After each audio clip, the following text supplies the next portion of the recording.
on fire right now, bud. Hot button. Yeah. Get it started. Here we ready. go. All right, folks. Hot button this week. This is how we do it. We pretty much openly talk about what we feel like. A certain topic. Watch Teddy Bruschi one, for an example, also. Let's get into this one. Something pisses us off, and this is pissing us off. This is the NFC running its mouth constantly. Everybody in the NFC East right now. Everyone. Eagles, Giants, Redskins, somewhat the Cowboys. I'm sure Rob Ryan said something here, or gonna say something before the game. Everybody's got to put a piece in. Everyone's running their mouth. But you know why? Because it's rivalry week in the NFC East. We got Giants and Eagles, and that's the one I'm going to start off with. This has been going back from preseason. So, I mean, you got, during preseason, you had Osi Manura and Sean McCoy going back and forth, back and forth. You had Steve Smith, when he was with the Giants, posting pictures on Twitter. It's the Giants celebrating the Super Bowl, and you scroll over, and it says, Eagles trophy case for the Super Bowl, and it was an empty case. Now he's with the Eagles. So now he kind of just stuck his foot in his mouth. Yeah. Now it's another Eagle who is firing back at a Giant that really said something. I mean, I know Brett's a Giants fan, but I'm not, and I read the intro roll quote, and I really didn't. I mean, he spoke with confidence, but he wasn't really running his mouth. But Jeremy Maclin fires back. That's ridiculous. Let's go back to the beginning of this one. Intro roll, then interview, and he stated he wants Mike Vick to play.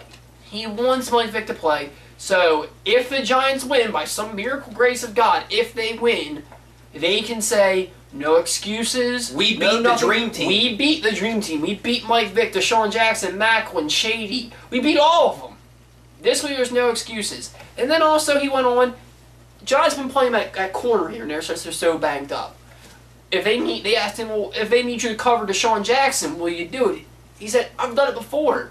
I can cover him. Now he didn't say, I can cover him like water covers this planet. Yeah. No, he said if he needs to, he'll do what he needs to do. That's it. He didn't say that he was gonna flawless. He didn't go to put him on intro roll island. Yeah, he didn't act like he was gonna hold him to a single yard. Well, then we got a reply. Right. Jeremy Maclin started talking. And he said that all the Giants are talking because when you talk, it's all because of two things. Either you're insecure or you're scared. I don't remember anyone being scared about anything. I just remember they were talking because... I mean, yeah, I understand that he said, I can cover Deshaun Jackson, and I can see maybe why that upset Jeremy Maclin, but the whole, I want Mike Vick to play, that's called being a competitor. I'm not seeing Jeremy Maclin saying, I want Prince to play. I want Prince to cover me. I wish he was playing. Jeremy Maclin didn't say that because Jeremy Maclin, I don't think, is as fierce a competitor as Antrell Roll. It's exactly the same exact thing what you said. Antrell Roll, if they want to play the best, so if they win, they won against the best. Because he understands that this is a rivalry game, and when you play your rivals, you play for bragging rights. How can you have bragging rights whenever you don't beat the starters? Eagles, they've beaten the Giants 6 times out of the last 6 Eagles have their number. They have their number. That's why Antrell Roll wants Vick to play. He wants to snap the streak against the real Eagles team. He doesn't want to go in and beat Mike Kafka. Even though Kafka played well, it's not the same as beating Mike Vick. Because, I mean, if the Giants win, they will beat the Eagles with Mike Vick, the whole Dream Team roster in Philadelphia. We want no excuses. That'll be huge. That is Antrell Roll's entire thing. We want no excuses. If we win, and we move on. So then the next guy running his mouth, this got me fired up. Now, D'Angelo Hall was one of my favorite Falcons, and when he left, I was really upset. And then I found out he was going to the Redskins, and I just wondered why. But now that the Redskins won 2 games, they think that they have the right to they own the NFC East now. They're not even as good as the banged up Giants. I'll give you they're in first place. They're 2-0. Everyone else is 1-1. I'll give you it. You have the right to talk a little, but your history doesn't really give you a lot to talk about. So this is what D'Angelo Hall said. We all know Felix Jones is a little banged up. He's got a bum shoulder or whatever. We all know Tony Romo cracked his ribs. Our MVP of the week, our player of the week. He's gonna play. He's going to play. And this is what D'Angelo Hall said. He said in an interview, I know that Tony Romo's ribs are hurt. I want the Skins to call cornerback blitzes. I want to blitz. I want to put my hat on his ribs. Now listen, that's fine if you're going after the other team's weakness. I understand that. That point's perfect. The NFL has rules against putting your hat on anything. Yeah. So first off, you're not going to do that. You're not running in and spearing Tony Romo in the ribs, or you're getting fined, possibly ejected. And D'Angelo Hall isn't... He's not a blitzer. You just stick to intercepting passes. Why don't you hang back and wait for one of Tony Romo's wounded ducks to come out? Because I'm sure that he's hurt ribs is going to be harder to throw the ball. D'Angelo Hall, in my mind, still has a big head from last year. But we really only had one great game. I had one game with 4 picks. No, not many people else have done that. Delpith O'Neal did it. I've done it. Name me some others. We understand that. But you know what? You picked off Jay Cutler, who threw how many picks last year? Right. That's like this year.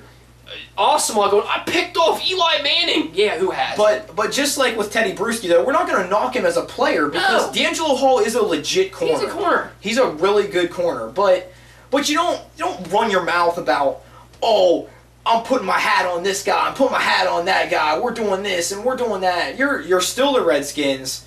You're not Dick Night Train Lane. You're not scaring anyone by saying, oh, we're going to hit you, we're going to do this and this and this and this. You know what? Tony Romo wants you to come on a cornerback blitz. He wants to take your hit because you know what he's going to do? Step into the throw, Des Bryant, Austin Miles, Jason Witten. Somebody's open because you're blitzing like a fool.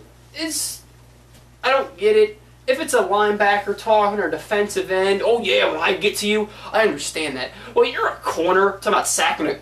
How many times do we ever really see a cornerback get a sack? I mean, we saw Romo get hurt from a corner last week. I understand that. But they're not the big sack leaders every year. Right. If I was here a corner, and like if I said, a linebacker, I want to hear Ray Lewis go, Big Ben, I'm taking you out. Yeah. I understand, but you're a corner. And talk about picking them off. And if Ray Lewis or DeMarcus Ware come on a blitz, like, that's something that could I mean, you're not really losing anything by sending them on a blitz. When you send D'Angelo Hall on a blitz, somebody's open. Yeah. And Romo is not a scrub. He's going to find someone. I know he insulted Tony Romo a lot of times because when it comes to tough situations, he doesn't do the greatest. But last week, I think he proved a lot to a lot of people. I mean, he still has to prove himself in the playoffs, and he still needs to prove himself when it comes to clinching that playoff spot. But he's not dumb. He's not an idiot. He puts up good numbers every season. Right. So Dallas fans hate him. I'm not a fan. I'm not. But I respect what he's done. D'Angelo Hall, you're just running your mouth. I'm really tired of it. I'm just... Right. Come on a blitz. Come on a blitz and try to put your hat on Tony Romo and see if he doesn't take your defense over the top. You act like you're tackling like you're James Harrison. How'd that work out when he said he was out to hurt people? Nobody's scared of you. Put your hat on somebody, use your helmet as a weapon, and see if the sheriff doesn't suspend you a game. I'm done. Just with D'Angelo Hall, do you know what you need to do? Simply get off it. Get off it, son. Get off it. So that's it for our hot button this week. Luckily, it wasn't Teddy Bruschi this time. I hope he opens his mouth again. Yeah, we're just sitting here, just scanning the internet waves, waiting for Teddy Bruschi to run his mouth about something. Does he have an official website? I'm gonna go put a link on it. We're gonna follow him on Twitter, and we're gonna just. If you even post that you're eating breakfast, I'll flip out about it. Next week, we'll see what we got pissing us off next week. It's always fun. I love it for us to get angry. I love it because I just get some emotion out. Oh.